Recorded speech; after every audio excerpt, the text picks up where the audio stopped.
Bird Box has returned 5 years after the original movie, but this time it's hit Barcelona, with the monsters causing humans to have horrific effects on themselves and on their minds if they lay eyes upon it. As a viewer of the movies, we were left in the dark just as much as what the citizens were.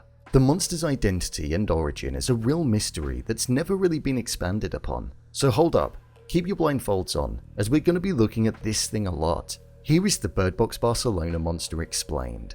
Just to let you know, this video will contain spoilers. If you enjoy the video, then do me a solid and hit subscribe. Thanks. The appearance. The creatures and monsters have no physical form whatsoever, or at least that's what we think. Whenever the monster is present, it tends to bring a gust of wind with it, and you only ever see its presence when it goes over leaves or objects that have the ability to be blown in the wind. Or the birds can get attracted to it too. We know that when the victims have their blindfolds down, they're persuaded by the monster to lift it up with a voice that mattered to them. Normally, somebody that they'd lost and once cared about. So with us never truly seeing the monster from the perspective of somebody who was claimed, by the time that an individual's mind was possessed after gazing upon it, they'd no longer have the ability to communicate like they once did.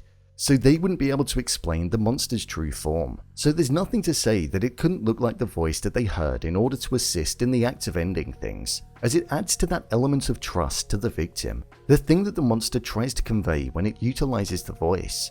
There was a moment in Bird Box Barcelona where Sebastian stated that the monster resembled an angel, one that had several wings and was high up. This was similar to the necklace that he had. Plus, he also had the monster taking the form of his daughter as it was possessing his mind, and wanting him to go around and open people's eyes. So it showed us that it can take on the form of anything that it wants you to believe and could help aid in what it wants. When the original movie was first released, before coming to the decision that the monster would have no appearance whatsoever for the viewer, it was rumored that they would look completely different depending on the victim. This is what they were going to look like for Mallory. These bald and grey beings, but the idea was eventually canned. I think as a viewer, having nothing definitely adds to the tone of the movie. But in terms of how we perceive the monsters in the fictional sense, there is no physical form that we know of. But there has to be something though, as when a person lays their eyes upon it, they get extremely fixated. Hence why I think it could well be locking eyes with the form of the voice that they heard being spoken to them. The powers. In terms of the powers that the monster holds, it's quite clear and evident as to what the main powers it has. When the monster's entity is around humans, if they aren't blindfolded and have their eyes open, then it captures the individual's gaze, and upon locking eye contact with it, the individual's eyes turn into a completely different color. A pattern emerges, almost like shattered glass, and they enter a state that is unable to retrieve them from. No matter what you do, it's impossible for them to return back to their original mental state. With them adopting that mindset, they would then proceed to go to any measure possible to end everything for themselves. 9 times out of 10, it's by the use of something that's nearby to them, getting it over as quickly as possible. However, if the human does have their blindfold on, then it utilizes a different arm of its ability, and it's able to tap into the person's mindset and mentality, and it adopts a voice that they're familiar with, and it uses that as a way of getting them to open their eyes, to look into it, and then to enter the dangerous trance. It tends to be individuals that the human had lost and had been mourning, grieving, and missing greatly. If an individual locks onto the gaze that the monster emits, but they don't end up getting caught up in the trance, they instead almost turn into recruiters for the monster. They see it as this beautiful being, and go around opening up people's eyes and making them look at the monster. They believe that it looks beautiful, and they take pride in the souls of the individuals being transported up, allowing them to see the life leave them and be seen as this orange glow. This is something that doesn't occur for most people, but only a selective type of individual. It's said that people that are suffering with some kind of mental health issues are the ones that are most susceptible to this. With them viewing the monster on a pedestal and seeing it as this amazing type of being, it's something that they don't fear. So the monster has a power that also enables the individuals that it can't get to lock onto them, to instead view them as this all-powerful, inspiring being. The powers that this monster holds are extremely strong, and there's no known way to defeat the monster. Only delay the power from working on you by wearing a blindfold or having a strong enough mind to resist pulling it down, and ignoring the somewhat familiar voice that they cared about a lot. There is one sense of weakness that the monster has. This is even though it is a non-physical being, it doesn't have the ability to be able to go through objects, so doors and walls are things that prevent it from being able to access people at all times. Plus, it has to use the stairs, something which is a little strange, but yeah, a non-physical being's number one weaknesses are stairs, doors, and walls. The origin. In terms of the origin of the monsters making it onto planet Earth, it's something that, like the rest of it, it's relatively unknown. However, the journey of the development of them landing all around the planet is known. The first case of a sighting was in Eastern Europe, and then it continued to spread east around the globe before ultimately spreading across the globe, covering all continents of it, other than the oceanic region.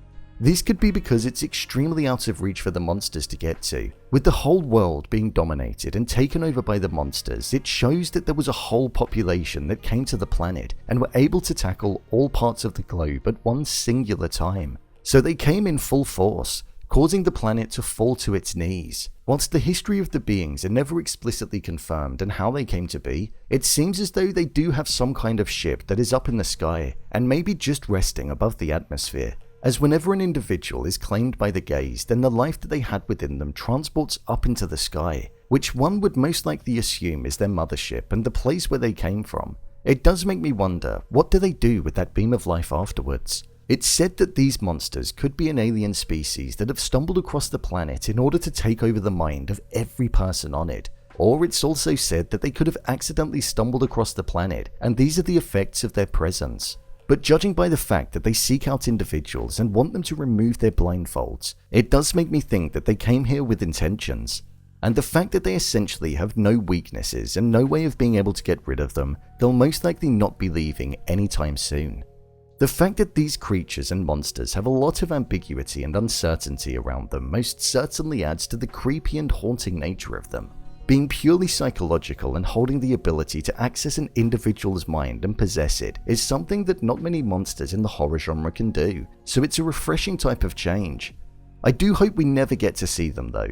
If they end up making another sequel movie or a TV series, then I think it will end up being a major letdown, as we've all got an idea of what it looks like inside of our head, and I like that, so the actual reveal would probably be a letdown. But that kind of ties into the fact that it could look different for every character, so I think that's deliberate.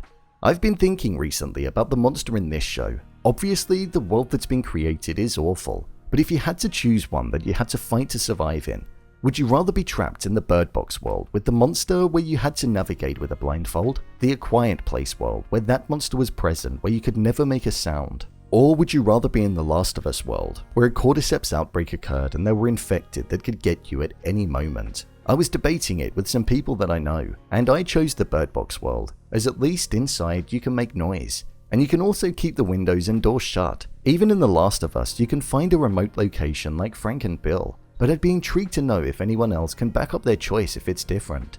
So, there you have it, the Bird Box Barcelona Monster explained. Did you prefer the original movie or the new one? Leave a comment down below, and don't forget to subscribe. I'll see you next time.